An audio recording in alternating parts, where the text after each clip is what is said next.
I'm going to go back to chapter 8, verse 18 in Genesis chapter 1. And to rule over the day and over the night, and to divide the light from the darkness. And God saw that it was good. And the evening and the morning were the fourth day. And God said, let the waters bring forth abundantly the moving creatures that has life, and fowls that have made fly above the earth in the open firmament of heaven.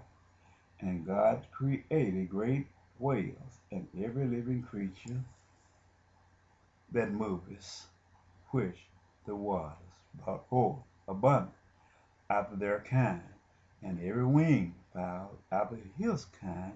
And God saw that it was good. And God blessed them, saying, be fruitful and multiply. God gave them a charge to be fruitful and multiply. This is the first law of the land that God gave this creature, man, to be fruitful and multiply. He didn't say take no from another man. Be fruitful and multiply. That's what we got to do. And fill the waters in the seas, and let the fowls multiply in the earth. And the evening and the morning were the fifth day. And God said, let the earth bring forth the living creatures after his kind, the cows and the creeping thing, and the beasts of the earth after his kind. And it was so. And God made the beasts of the earth after his kind, and the cows after their kind, and the evening and everything that creepeth upon the earth after his kind. And God saw that it was good. And God said, let us make man in our image after our likeness, and let them have dominion over the fish of the sea, and over the fowls of the air, and over every, and over the cows, and over all the earth, and over every creeping thing that creepeth upon the earth. See, that was not an established second generation of the human flesh at this point. This was not. So God created man in his own image. In the image of God created he him, male and female created he them.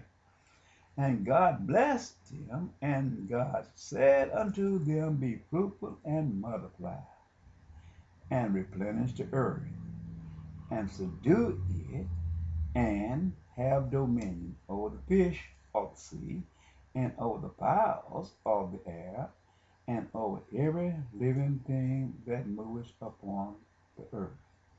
And God said, behold, I have given you everything. That's what this black man, not no white man, because the white man was not here. You every herb bearing seed, which is upon the face of the earth, of the face of all the earth, and every tree in that which is the fruit of a tree, yielding seed to you it shall be for me. And to every beast of the earth, and to every fowl of the air, and to everything that creepeth upon the earth, wherein that is, like I have given every green herb for meat unto you. And it was so. And God saw everything that he had made, and behold, it was very good. And the evening and the morning were the sixth day. Okay. That was not a second generation of people. So, this here was given to the black man. We're not going to go to chapter 2, because this is where the first man came. But by God creating that man in his own image, Meaning, some part, that angel could interbreed with the daughters of men because he was created in the image of God. He could interbreed with the daughters of men because the habitat of the angels was of a male tribune. So let's go to Genesis chapter 6, where we get the Gentiles in here. This is where they don't want to speak these things. We know that if that man go up on the brink of the earth, he got to have a habitat to create. And he can go up there and come back. But if that angel can come into and fro without a habitat, it tells us that this man doesn't have a pigmentation. So, Genesis chapter 6. And it came to pass when men began to multiply on the face of the earth, and daughters were born unto them, that the sons of God saw that the daughters of men, that they were fair. And they took them wives of all which they chose. And the Lord said, my spirit shall not always strive with man. Meaning you got to give that spirit up. For that he is also flushed, yet his days shall be 120 years. There were giants in the earth in those days, and also after that, when the sons of God came in unto the daughters of men, they bare children to them. That same became mighty men, which is what you see now, industrialized nation, great nation today, which were of old men of renown. You see the Gentiles, who is the white race, their face structure is collapsed on them at a certain age and a certain time because of the lack of pigmentation. So these are the people that have captivated the people, the minds and the spirit of people, and made them slaves upon the earth. Through their resources, they became great men. And God saw that the wickedness of man was great in the earth, and that every imagination of the heart, of the thoughts of his heart, was only evil continually. And it repented the Lord that he had made man on the earth, and it grieved him and heart. And the Lord said, I will destroy man whom I have created from the face of the earth, both man and beast, and the creeping things, and the fowls of the air. For it hath repented me that I have made it. Okay, stop it right there. Stop it right there.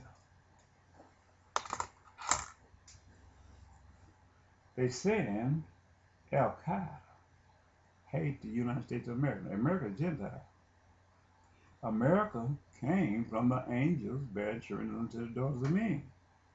He had no covenant with God, and he never was a part of the infrastructure from the foundation of the earth. So how can he sit and tell you that they is cursing America and he don't even have a covenant with God? You can't sit up there and say that. He used people to go out and slaughter and murder God's people while telling a lie, because he never was a covenant from the foundation. He never was a product, and he never was a seed. But these preachers don't preach this because out of fear. They know this war in Iraq is illegal. It's a Gentile thing where they're trying to go and exterminate all of God's people. They know it's a Gentile thing. They know it's a lie. This is the reason they're cutting out computers and stuff all over here in the area. They know George W. Bush was a Gentile. Ronald Reagan was a Gentile. He is not in the book of life. His father, the CIA, who carried themselves pretending they are Gentiles. They is not in the book of life. They is not under the covenant law of Abraham. This is the reason they're trying to discriminate and destroy the law, covenant law of Moses, and go with their father's law, which was the law of Demarcus. He does so. They destroy the law, discard the law of truth,